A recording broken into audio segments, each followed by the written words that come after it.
Welcome to Entrepreneurial Edge, the channel that equips you with the knowledge to navigate the wild, wacky world of economics. Today, we're diving headfirst into a topic that's as complex as it is crucial. What happens to an economy when a country decides to wage war? Modern warfare isn't just about tanks and trenches. It's about national budgets, resource allocation, and the financial ripple effects felt across the globe. We're talking about a whole buffet of consequences, from skyrocketing inflation to crippling debt. So, buckle up as we unpack the economic fallout of war, because understanding this toxic cocktail of consequences is not just about acing your next economics quiz, it's about understanding the true cost of conflict in the 21st century. Make sure to like this video and subscribe to our channel for more insightful content that helps you make sense of the world, one economic disaster at a time. Let's get one thing straight, war is expensive. And I'm not just talking about the price of bullets and bandages, though those add up too. Believe me, we're talking about a bill so large it makes your eyes water. A bill that includes everything from military spending to rebuilding shattered infrastructure. See, when a country goes to war, its priorities shift dramatically. Suddenly, funneling money into education or healthcare takes a back seat to building tanks and fighter jets. Wars disrupt global trade as borders slam shut and supply chains crumble like a stale croissant. Remember that global chip shortage a while back? Turns out wars have a nasty habit of exacerbating those kinds of things. The truly tragic part? The economic impact of war often goes underreported, overshadowed by the immediate human cost. War doesn't just drain a nation's bank account, it also decimates its most valuable asset, its people. Think about it. Every soldier sent to the front lines is a farmer, a teacher, an engineer, or an entrepreneur who is no longer contributing to the economy. That's human capital, gone. And it's not just about the soldiers. Civilians, often caught in the crossfire, face unimaginable hardship. They lose loved ones, homes, and livelihoods, leaving a gaping hole in the workforce and the social fabric of the nation. Factories get bombed, roads get cratered, and power grids go dark. The long and short of it is this. War doesn't just pause economic activity, it actively dismantles the very systems that allow an economy to function. It's like trying to run a marathon with a broken leg, a sprained ankle, and a severe case of dehydration. Remember that old saying, money makes the world go round? In times of war, that saying gets a dark and twisted remix.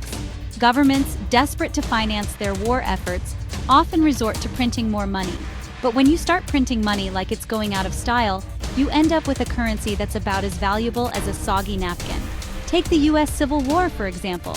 The Confederacy printed so much money that the value of their currency plummeted. Let's talk about oil, shall we? That viscous, energy-rich goo that seems to fuel both our cars and global conflict. Now, I'm not saying that oil is the root of all evil, but let's just say it's got a worse rap sheet than a pigeon in Times Square. You see, oil and war have this toxic, codependent relationship. When conflict erupts in oil-producing regions, global prices go haywire. Remember the 1990 Gulf War? Saddam Hussein decided to invade Kuwait, and suddenly, oil prices shot up faster than a caffeinated squirrel. Fast forward to 2022, and we saw a similar scenario play out with the Russian invasion of Ukraine. The takeaway? When war and oil collide, it's not just the combatants who feel the heat. The whole world gets a crash course in economic pain, as businesses struggle to cope with rising energy costs and consumers face eye-watering prices at the pump. Let's be honest, nobody likes talking about debt. It's like that awkward family reunion you try to avoid. And when it comes to war, debt isn't just an uninvited guest, it's the elephant in the room. Wars are expensive, and governments often have to resort to massive borrowing. It's like taking out a second mortgage on your house for a fleet of fighter jets. So the next time you hear a politician talk about war, ask about their plan to tackle the debt. We've talked about the economic costs of war, the shattered infrastructure, the sky-high inflation. But there's another cost, one that's harder to quantify but no less real, the psychological toll. Imagine being a soldier returning home after witnessing the horrors of war. The nightmares, the flashbacks, the crippling anxiety. It's enough to make anyone want to crawl into a hole and never come out. That, my friends, is PTSD. And it's not just a military issue. It affects civilians too, especially those who've lived through the trauma of conflict.